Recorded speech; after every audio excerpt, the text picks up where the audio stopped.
To maintain our current trajectory of growth, humanity will eventually have to do the unthinkable.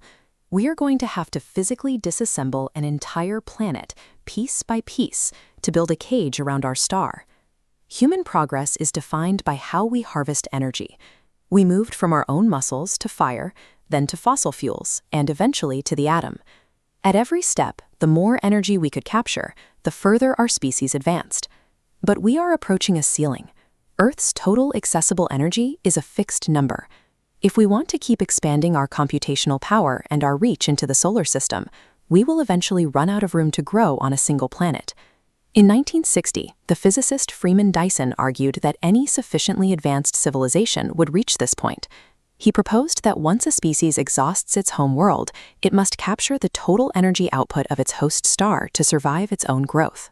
The sun is a fusion furnace, radiating more power than we can easily fathom.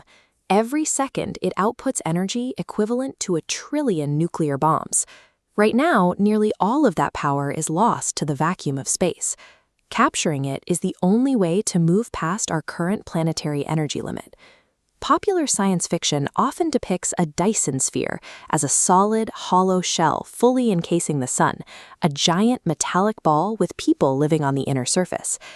That design is a physical impossibility. A rigid structure that size would be unstable, prone to drifting into the sun, and would require materials with tensile strength billions of times greater than anything we know. It would shatter under its own weight. The scientifically viable alternative is a Dyson Swarm. Instead of one solid piece, we use a massive array of independent satellites, mostly giant, lightweight solar mirrors, orbiting the star in a dense, coordinated cloud. This design is modular. We can launch individual satellites one at a time, each operating autonomously. The swarm begins to capture energy immediately, and the system grows more effective as we add more units. By shifting from a rigid shell to a dynamic cloud, the Dyson Sphere moves from a science fiction fantasy to a scalable engineering project. Even with a swarm, we face a massive material shortage. Enveloping the sun requires more mass than we could ever find on Earth, and we need to look elsewhere for the raw materials. Mercury is the ideal candidate for dismantling. It's metal-rich, has low surface gravity for easier launches, and is close enough to the sun to provide the intense solar energy needed to power the mining process itself. To take apart an entire planet, we rely on the work of John von Neumann. He theorized universal assemblers, autonomous machines capable of using local materials to build exact copies of themselves. We start by landing a single seed factory on Mercury. It mines the surface to build a solar collector, then uses that new energy to build 2 more factories, which in turn build 4 more. This creates an exponential feedback loop. Because each new mirror increases the energy available to the factories, the rate of construction accelerates.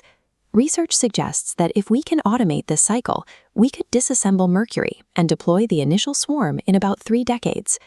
This recursive growth is the bridge between our current manufacturing limits and the scales required for megastructure engineering.